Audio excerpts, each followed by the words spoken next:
This program is made possible by the support of Delta Dental, Quick Trip, Marshfield Clinic Health System, Wisconsin Counties Association, Wisconsin Hospital Association. Watch WisconsinEye on Spectrum Channels 995 and 363 and at wisi.org.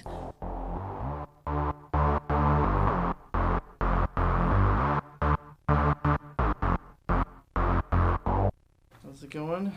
Good. How about you? Good. Beautiful Friday afternoon. Oh, yeah. Can't go wrong. We shouldn't be inside, but it's all right. So, anyway, well, thanks for coming. Just wanted to, since I'm not home a lot for the next few weeks, we're in a pretty aggressive schedule. We were just usually it's 3 weeks in Washington, 1 week home is pretty much the common calendar we have. We spent 4 weeks in Washington. I was just home for a week. I'm back for 4 weeks, then home for the week of 4th of July, and then back for 3 weeks. So out of the next 13 weeks, I'm only home for 2. So we knew it was a little bit problematic, but we wanted to at least set this up so we can answer any questions you got. And if I can, just talk about a couple different subjects I think you might be asking about anyway. So impeachment, no one talks about that, right? So I thought we should start with that as a subject. So, I think where we are at and where my position has been is, I'm one of the now, I think it's over 60 members that are advocating for starting an impeachment inquiry. What that means is, I don't think most people understand what it means. So that's why, if I can, let me just try to explain. We're not necessarily saying impeach him now. We're saying the problem is when you read the Mueller report, and not many people have read it. In fact, if I could take one step back, I had 3 different major groups I met with in district in the last month, and I asked how many people have read the Mueller report. And 1 person had read the Mueller report in 1 group, and no one in the other 2 groups, which is normal. In fact, the 1 person is very not normal who did read it, because it's like 440 some pages. It's got footnotes. There's a lot to it. And when you read the report, it's very different than the Attorney General had put out what was in it. It's really laid out. The first 180 pages is really what the Russians all did in our elections, which is not just a few Facebook ads like Jared Kushner said, but everything from trying to hack into companies that make voting machines, to hacking into various local election and state election officials, to organizing rallies, to social media, to the Facebook ads, to a whole lot more. And that's the first 180 pages of the report. And then the second part of the report is the 10 areas that Mr. Mueller said that because of the Department of Justice directive that you can't prosecute a sitting president, that it's up to Congress. And there's 10 charges of potential charges of obstruction that it's up to Congress to deal with, and now it's in our court. So based on that report and based on reading those, there are quite a few of those that, if it turns out are true, very likely would be impeachable offenses. But it's our job now to take those to the next level. And the way to do that is you have witnesses come to the appropriate committees. About 6 committees are dealing with this in some part, Judiciary being the main committee, but about 5 other committees also are dealing with it.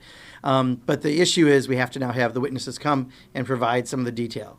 So, for example, Mr. McGahn, who was the president's attorney during some of this, President has repeatedly tweeted out, I never told him to fire Mr. Mueller. One of the contentions is that he tried to obstruct the report by getting Mr. Mueller away so the report would stop.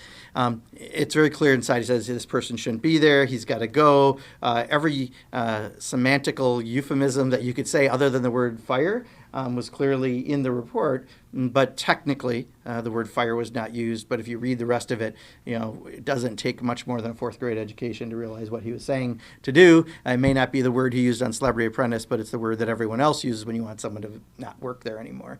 And I think getting Mr. McGahn in front of Congress answering that is crucial to actually knowing what that particular charge is. Getting Mr. Mueller there, getting the Attorney General there, especially since now we've been, pretty much told what Mr. Mueller told him is not what he told the American people, and why that's important.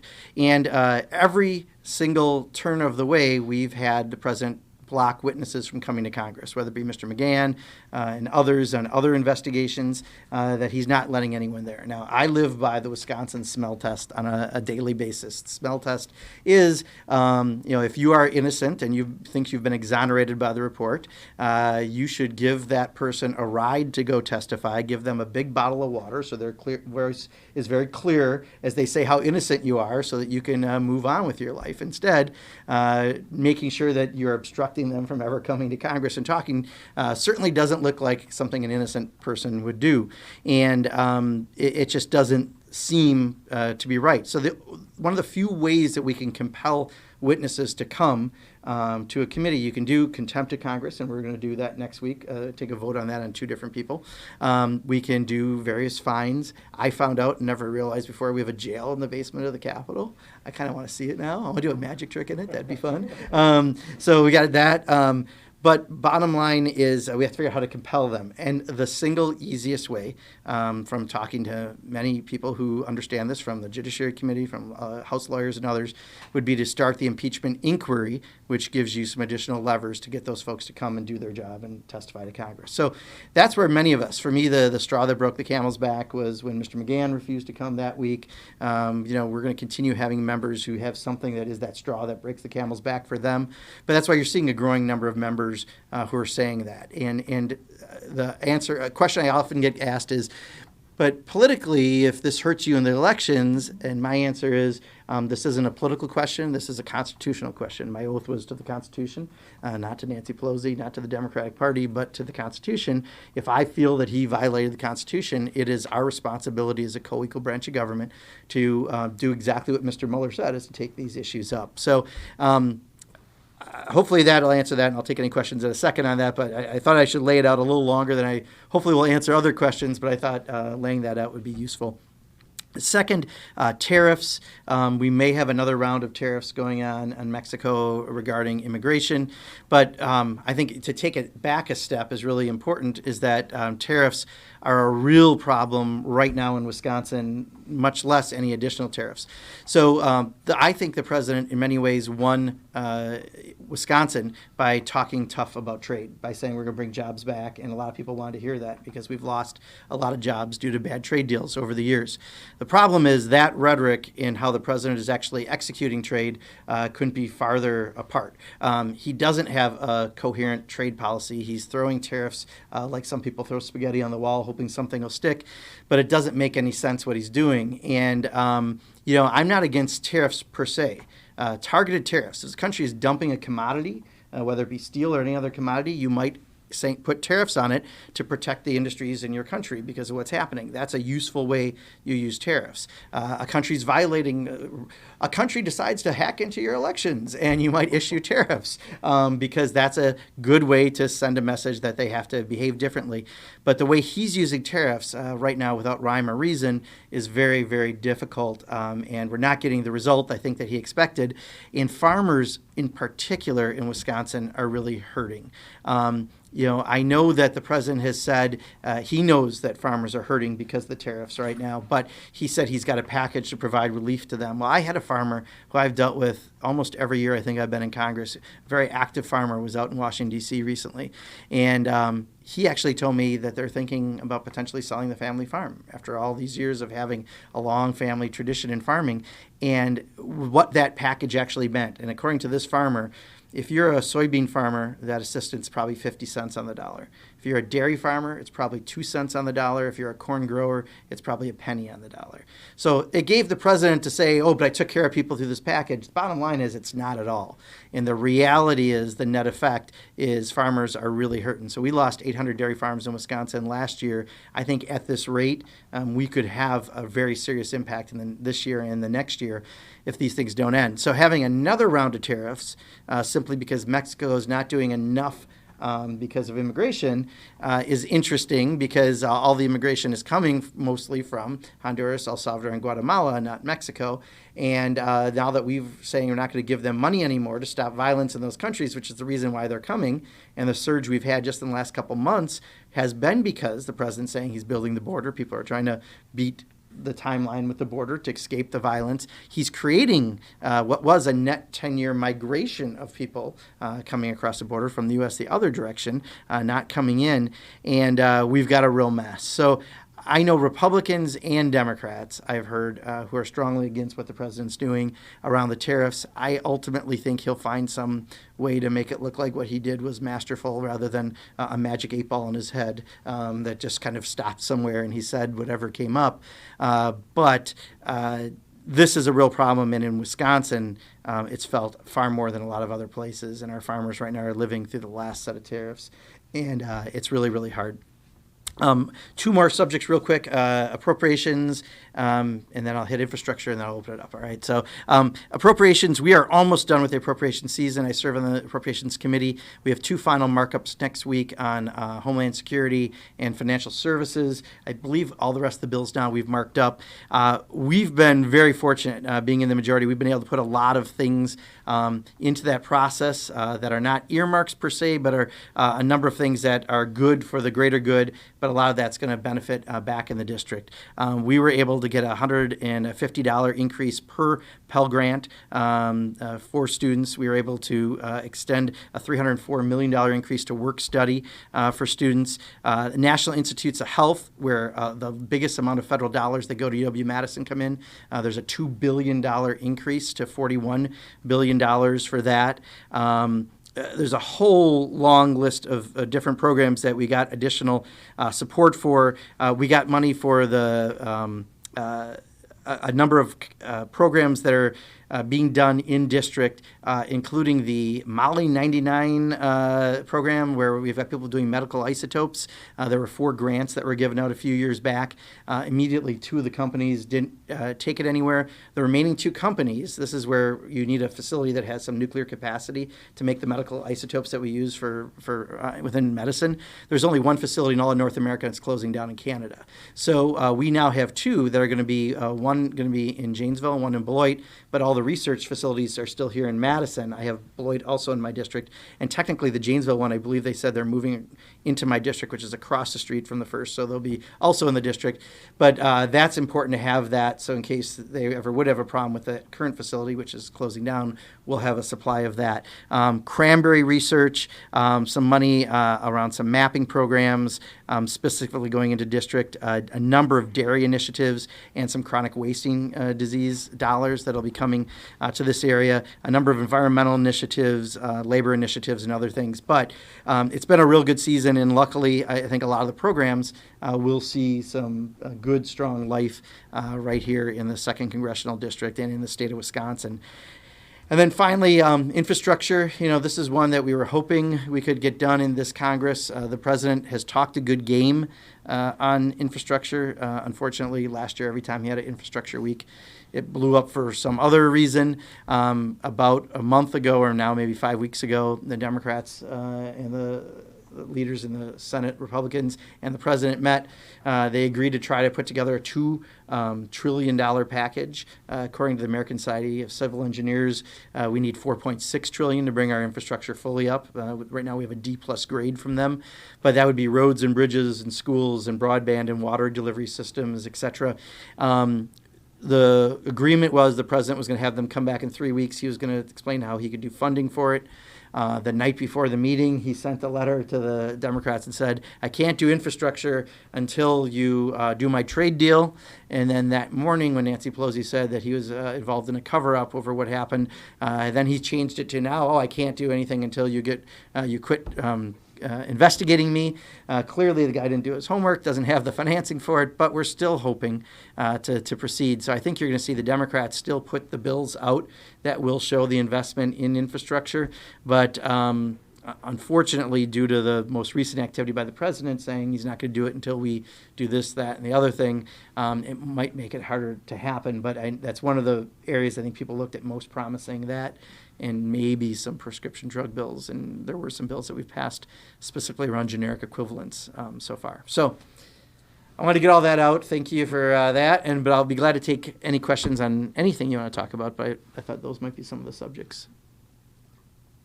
On the topic of tariffs, Yeah. Coming into this administration, it was kind of a surprise to me that the president actually has unilateral power to impose tariffs.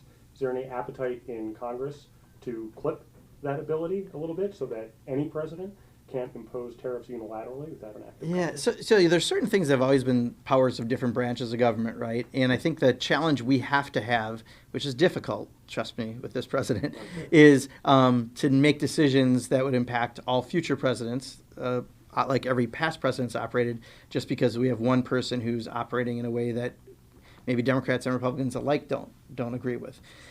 I think right now what's happening is Republicans are trying to talk to him, and even people in his administration are trying to say, look, this isn't a good idea. And I think he'll probably, I'm hoping at the end of the day, find a way to save face and say he won and not do this. But I do think it's a little risky if we start changing the powers that have been kind of normally assigned to different branches of government just because we don't like one action. Now, if we decided that it's important for Congress to have a say, then we should do that. We're doing that right now. We actually fought him on Article 1, Section 8 of the Constitution says we have to decide if we're going into war, and yet every president, including Democrats and Republicans since the AUMF after 9/11, have used this very loosely and made decisions that weren't in their purview. So we just, in the appropriation process, in the defense bill, we have language to change that on the AUMF again and try to take back our responsibility. But I think most of the conversations have been trying to keep the responsibilities that are supposed to be ours and the responsibilities that are supposed to be theirs, but then make sure that we're having a dialogue about how to best utilize them. It would just seem that given the role that Congress plays in ratifying trade treaties, for example, that the ability of any president to be able to undo that Right. through tariffs seems unbalanced. Yeah, well, most presidents use them in a more balanced way, regardless. They at least tried to, at least the logic was there. This one, the logic's not there, right? And for example, like on people crossing the border, that has nothing to do with trade. Mexico is a very big trade partner. It's an ally, and yet we're squeezing them for not stopping people along the way. And I think the president's just got such a stretch there. There are many people in his administration, even his son-in-law, who disagree with him on this right now. But I'm more worried about the current tariffs that we have, because those tariffs will be paid for by consumers in Wisconsin. It's like a tax on the middle class, really, because you're going to pay more for goods coming in. The current tariffs are devastating family farmers in Wisconsin. Much less Harley and others are being affected, but for those family farmers that already have low, especially in dairy, historically low prices, the big ag groups like Monsanto and others keep raising their prices. They're making less money, and that squeeze is so tight right now on a farmer, and you just throw in the tariffs, and like I said, you're lopsided at this point. I wanted to ask you, it's obviously been 5 years since the ban on gay marriage in Wisconsin has been struck down. Can you just comment on how far we've come as a state and a nation, and what more, should be done by the government to, work towards LGBT equality, or whatever you want to comment on? So we passed a bill a few weeks ago now called the Equality Act, which was the big kind of comprehensive piece of legislation that would work across the country for really, in many ways, what we had in Wisconsin, but even a little farther than that, which is a civil rights law that protects people through the civil rights law via things like employment and housing. So in 21 states, I think it is, in the country right now, have something like Wisconsin where you can't be fired or you can't lose your housing simply for who you love. We were the first state in the country, 1982, signed by a Republican governor, Lee Sherman Dreyfus. How times have changed. That was before it was a toxic political football for folks, that it passed. And it took 90 more years before another state did it. So we really were a very early adapter here in Wisconsin. I was a freshman in college when that happened. David Clarenbach was the legislature that got it done, who had my old seat and Tammy Baldwin's old seat in the legislature. So the Equality Act would be essentially that, but through the civil rights laws that we have nationally to protect everyone, so that if you're in the majority of states in this country where you can legally get married on a Saturday, post your wedding pictures on a Sunday, get fired on a Monday and lose your housing on a Tuesday simply because you posted those pictures on a Monday, that is the reality in a majority of states in this country. So that bill is the big bill to take care of that. We passed it out of the House. Now the pressure is on the Senate to get that done. But I can tell you, just the public opinion has seriously shifted. I mean, the vast majority of people support marriage equality. It has not destroyed your marriage. as some people said. And if it did, there were far greater issues you had in your marriage that were the problem. But we've seen that this has not been something that's a bad thing. In fact, it's a very stabilizing thing to allow people to get married. But the debate on the floor was really interesting. The lead argument they had, this is how far this issue has moved in the 25 plus years I've been doing this. Their amendment, you have a motion to recommit amendment, that's your big amendment to try to fix the bill, was around men who would pretend they're women in order to win trophies in women's sports. So they didn't have, and it's not a joke, and I wish that was like a Saturday Night Live skit, but it's really what they did. That was the best they could do, was put that out there, and of course they failed miserably because it was kind of laughable. But as a country, we've really moved on this issue. So that's the good news. I mean, are there still people who will discriminate based on that? Of course. Are there still people who discriminate based on your ethnicity or race? Yes. But we have moved really, really far. Just in that 5 years, or even going back all the way to Stonewall. I mean, how much has happened. It really has been monumentous. Governor Evers ordered a rainbow pride flag to be flown over the Capitol for the first time today. And there's a Republican state lawmaker who's come out against that and said raising the flag is divisive. He compared it to having a Christian flag over the Capitol. What's your response to that? He should read a little history, or she should read a little history. I guess I'm making an assumption that it was a he, but I'm just since most Republicans are men who are elected, that was a safe zone. But yeah, I mean, it's obviously a very old, antiquated position, even among Republicans. People, that's not a mainstream position. So, but there's some people who always profit from hate, right? It's good to raise money on. It's good to put that out there every now and then and get that part of the base, excited and send you a few bucks. So maybe he or she will make a little ching off of this, but that's about it. I notice we have a flag right there too at the post office. Yeah. Oh, yeah. So, yeah. Other questions? No? No one else? Sure. Yeah. You mentioned some things about the military budget, F-35s, and in Madison. Is that something you support, and do you support that program? That I don't think had anything specifically in the appropriations process. So around defense, that's going to be packaged with 4 other bills this week, and I don't think we're voting on it this week. I think it'll be the next week.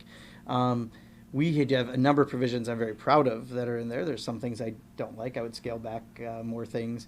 But one is we have the AUMF language in there to finally get that resolved. AMF. The authorization to go into war that happened after 9/11, that's been kind of misused by every president since then. They've decided they can make the call rather than Congress, as Article 1, Section 8 says.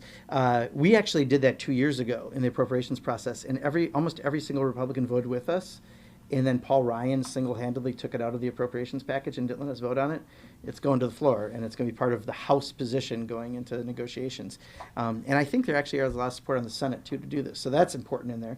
We have the Yemen language that we passed that the president vetoed is going in that bill. So that's going to be advancing again. We've got some language about Iran, again, to make sure that the president just doesn't unilaterally somehow get us involved in a conflict there, because for a few weeks back it was really looking like that was the direction of them. So we have a number of provisions that are pretty solid in there, but I don't think we got that granular to individual programs at that level. Usually it's by larger lines, and then we did add a few of these specific items. Any interest in cutting the budget of military at all? Well, I think what we did, because there's not the votes to do that in the House, unfortunately, right now, although we always do that in our Congressional Progressive Caucus budget, there is some language that I'm not sure if it's going to be an amendment or it's going to be a separate bill, but lets us take a look at the military spending a little closer, because for the first time we finally did an audit, and it didn't go well because clearly they haven't been audited in a long time. There's a lot of I think potential waste and duplication that you could go in and clean up, and that is one of our goals. So as this is going to proceed, we just want to be smart about what we're doing. And then also I know the president wanted to do a whole lot more with nuclear warheads, and I think we scale that back quite a bit also in the defense bill. If not, it might be in the NDAA, the separate authorizing bill that comes through. But there is a different approach towards defense now than I think has happened previously. Yeah. Good. Well, thank you all very much. Appreciate it. And, give us a call if you have any other questions or anything. So, Cool. Thanks. Yeah, no problem.